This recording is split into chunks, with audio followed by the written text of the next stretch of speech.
ये सचिदुलाल प्रभु हैं, senior chemistry physics के टीचर, और ये देखिए प्रैक्टिकल डेमोन्स्ट्रेशन दिखा रहे हैं।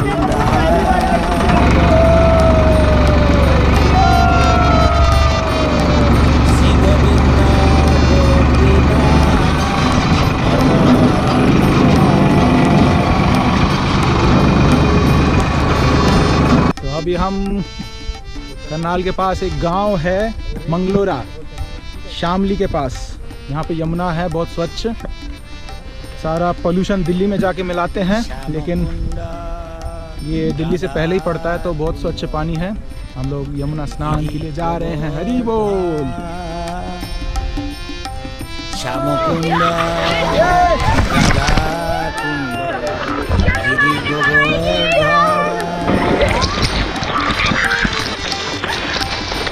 कालिंदी जमुना जय जय महाबल, कालिंदी जमुना जय जय महाबल। तो अभी हो चुका है यमुना स्नान, हम वापस जा रहे हैं प्रसाद पाने के लिए। उसके बाद ड्रामा भी होगा और दशहरा, रावण को जलाया भी जाएगा। हरि बोल।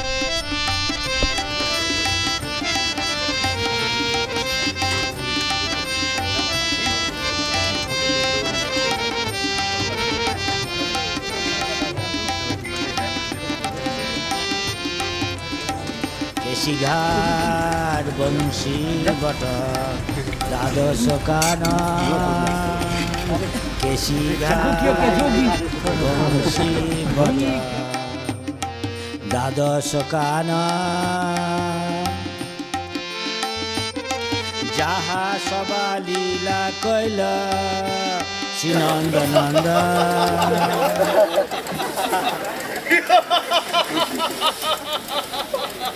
जी हाँ, मैं हूँ लंकेश्वर राजा रावण।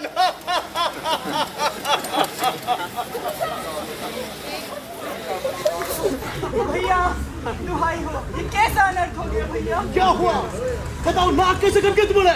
भैया मैं दंडकारण्य में विचरण कर रही थी भैया, वहाँ पर दो दिव्य पुरुष देखे, उनकी साथ एक सुंदरी भी थी भैया।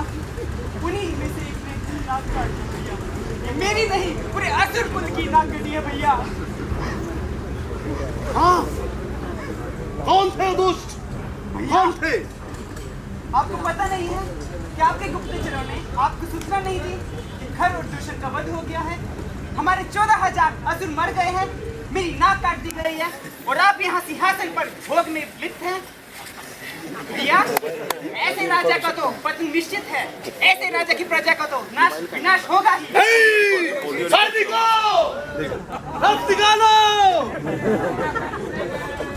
वहाँ वन में भगवान श्री राम, लक्ष्मण और सीता माता रह रहे थे पंचवटी में। तो एक दिन जब भगवान राम और सीता माता अपनी कुटिया में विराजमान थे, तो अचानक ही एक माया मृग, जिसे रावण भेजता है, वास्तव में वो असुर था, उसका नाम मारीच था। वह वहाँ पर वो हिरण आ जाता है, और वो हिरण स्वर्णिम हिरण था, सोने जैसा दिख रहा था। उसे देखकर सीता माता अत्यंत आकर्षित हो जाती हैं और भगवान राम से उसे प्राप्त करने की विनती करती हैं। कृपया स्वर्णिम मृग को देखिए, यह कितना सुंदर है। कृपया आप इस स्वर्णिम मृग को मेरे लिए लेकर आइए ना, हम इसे अपने आंगन में बांधेंगे, और जब हम अयोध्या जाएंगे तो अपने साथ इसे लेकर जाएंगे। ठीक है सीते, यदि तुम चाहती हो कि वो मृग मैं तुम्हारे लिए लेकर आऊं, तो मैं अवश्य लाऊंगा। तो इस प्रकार भगवान श्री राम उस मृग के पीछे भागते हैं। लक्ष्मण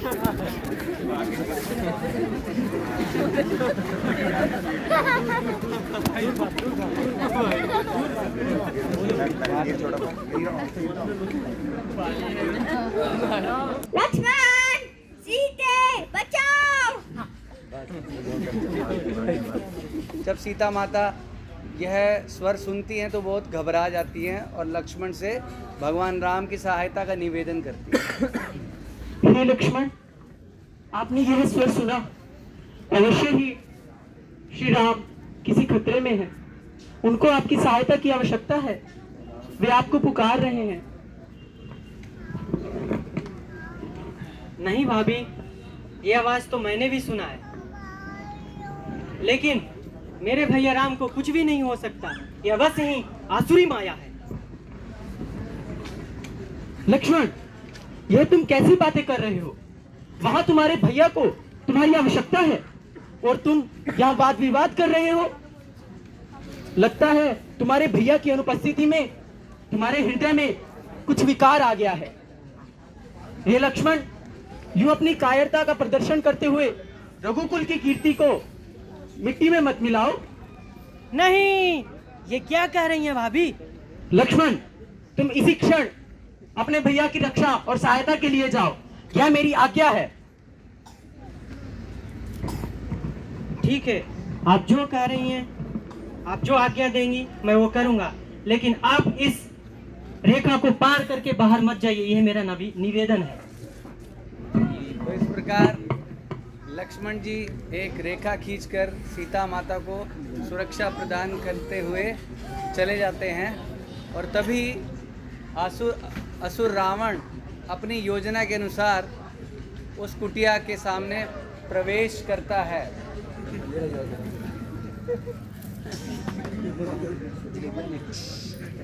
अरे ये तो बहुत सुंदरी है।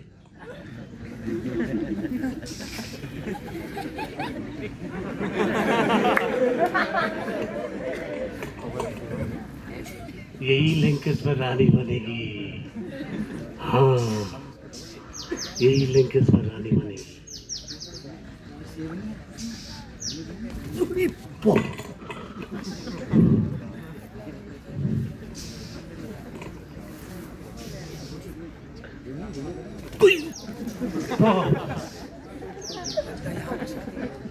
लगता है यह कोई शक्ति है। अच्छा, रुको।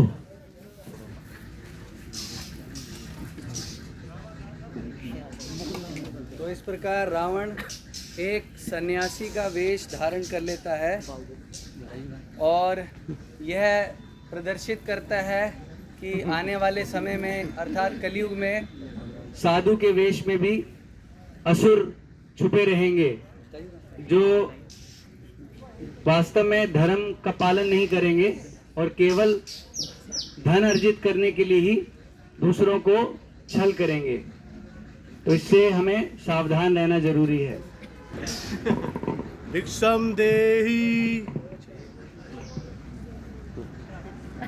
भिक्षम देहि, भिक्षम देहि। प्रणाम मुनिवर, आपके लिए मैं कुछ भिक्षा लेकर आती हूँ। आप कृपया यहीं पर विश्राम कीजिए।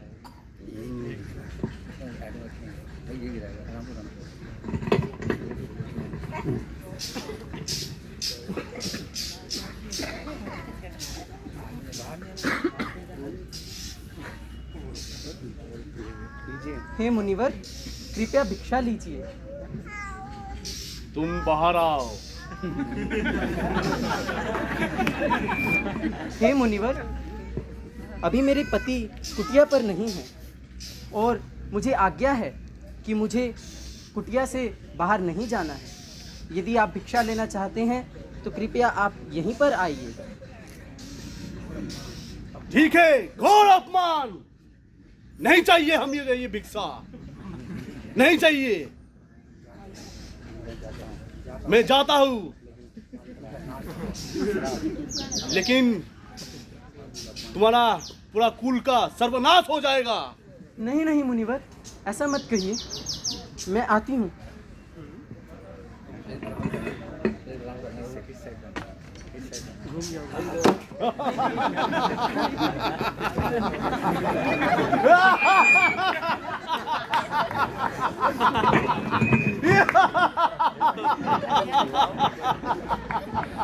रावण हूं मैं।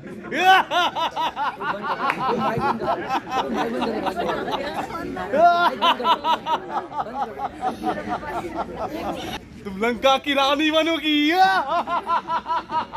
इस प्रकार जब रावण सीता माता का हरण करके ले जा रहा था तो मार्ग में एक पक्षी जटायु यह दृश्य देखते हुए सीता माता की रक्षा करने आता है।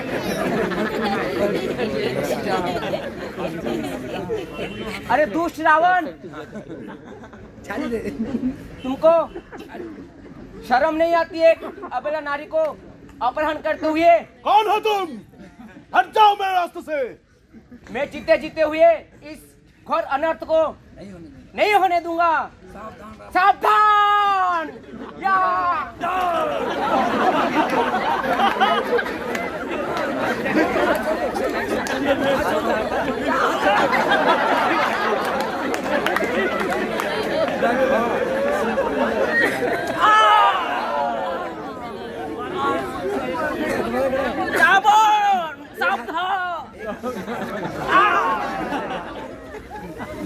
तो इस प्रकार रावण निर्दयता से जटायु के दोनों पंख काट देता है, जिस कारण से वे मूर्छित होकर भूमि पर गिर जाते हैं। और फिर भगवान श्री राम और लक्ष्मण वहाँ पर उपस्थित होते हैं और जटायु पर कृपा करने के लिए उनके पास जाते हैं। हे राम राम राम राम राम। भैया लगता है कुछ दूर पे आवाज आ रही है। राम, चल के देखते हैं। राम राम राम राम, हे राम।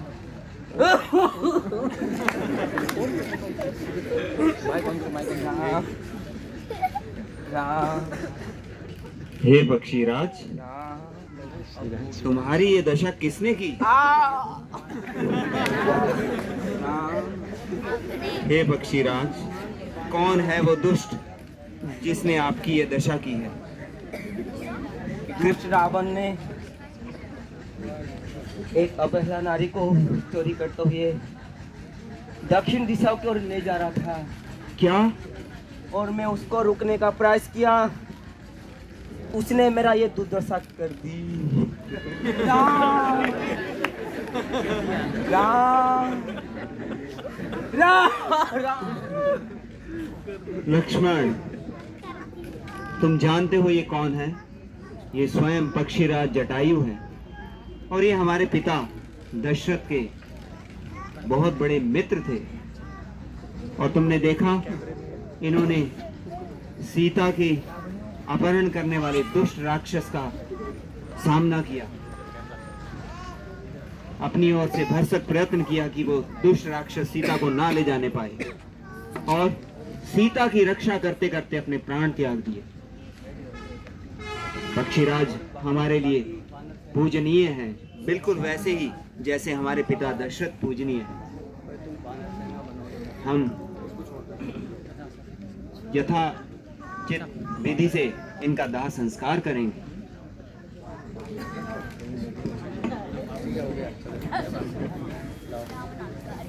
इस प्रकार भगवान श्री राम लक्ष्मण के साथ सीता माता की खोज में इधर उधर विचरण करते हैं और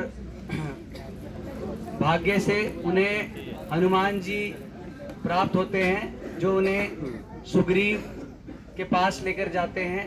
फिर भगवान बाली का वध करके सुग्रीव की सहायता से लंका पर चढ़ाई करने की योजना बनाते हैं। लेकिन मार्ग में एक बहुत बड़ी बाधा थी, वह था असीम समुद्र। तो उस समुद्र को लांघना था, लेकिन समुद्र को किस प्रकार लांघा जाए। तो सबसे पहले तो हनुमान जी लंका जाते हैं समुद्र पार करके, छलांग लगा के, और सीता माता की खबर लेके आते हैं। फिर लंका जाने के लिए सारी वानर सेना को ले जाने के लिए समुद्र पर एक पुल की तैयारी की जाती है। तो जितनी भी वानर सेना थी वे सब मिलके बड़े बड़े पत्थर, चट्टाने, पेड़ लाकर उस पुल बनाने के लिए समुद्र में डालना प्रारंभ करते हैं।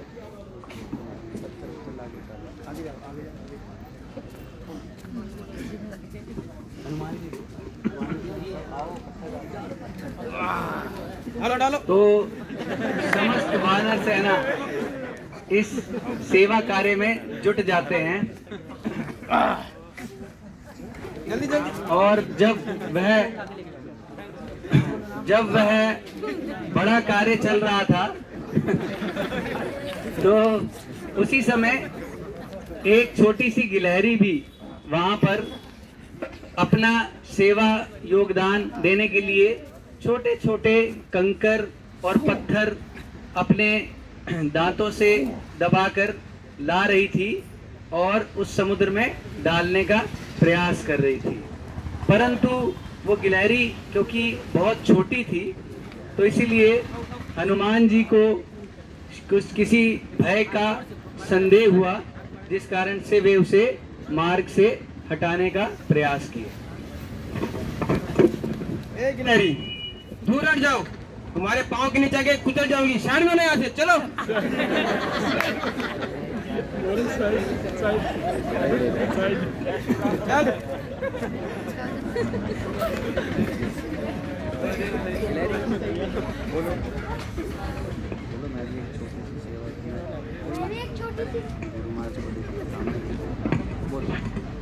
मैं भी एक छोटी सी सेवा करना चाहती हूँ, इसलिए मुझको भी आप श्री राम की सेवा करने दीजिए।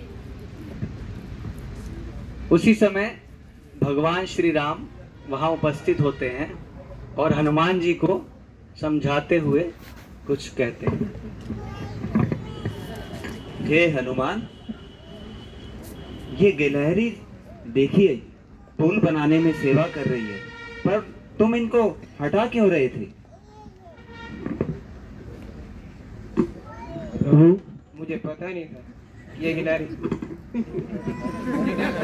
उस भाला ना डाल दे। हनुमान, तुम्हें मालूम होना चाहिए कोई भी सेवा छोटी या बड़ी नहीं होती, सिर्फ सेवा का भाव देखा जाता है। उस गिलहरी में जितनी क्षमता है उसके अनुसार वो सेवा करने का प्रयास कर रही है, इसलिए तुम उसको वहां से हटाओ मत और उसे सेवा करने दो। उसकी सेवा वैसी ही है जैसे आप सब बलिष्ठ वानरों की है। मैं इस गिलहरी को अपने हाथ में बैठाकर प्यार करता हूँ।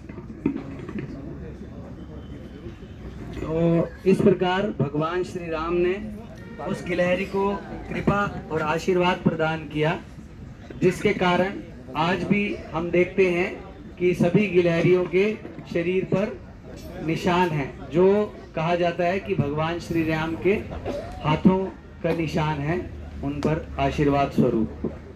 और इस लीला से भगवान ने यह सिद्ध किया कि भगवान केवल सेवा का भाव ग्रहण करते हैं, चाहे कोई छोटी सेवा भी क्यों ना हो।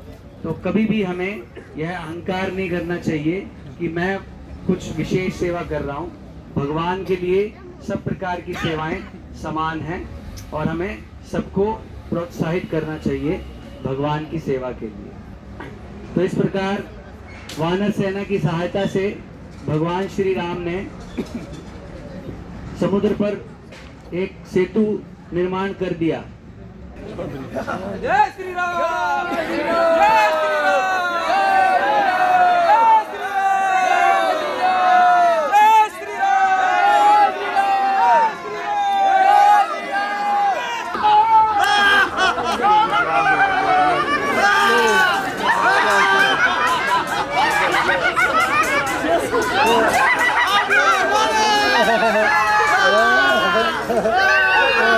Ha ha ha ha!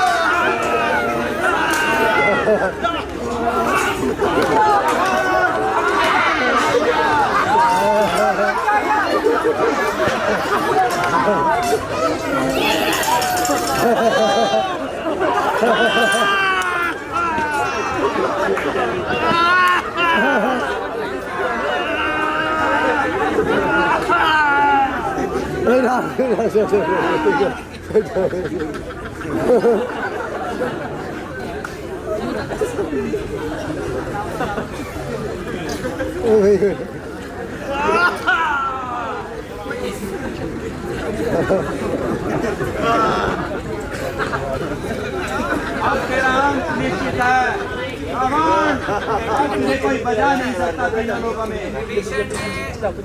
भगवान राम को यह बता दिया कि रावण की नाभि में अमृत है और वहां प्रहार करने पर ही रावण अब तेरा अंत निश्चित है।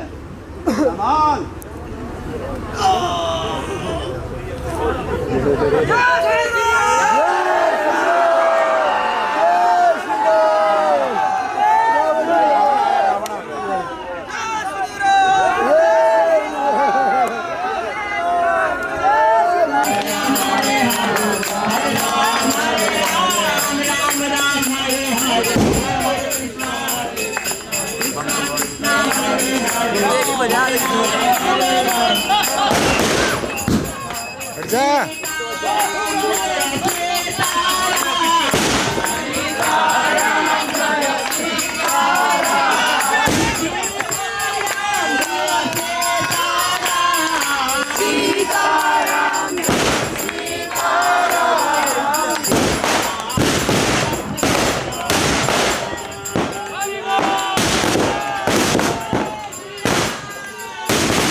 पास में जाना कोई बंदा होगा।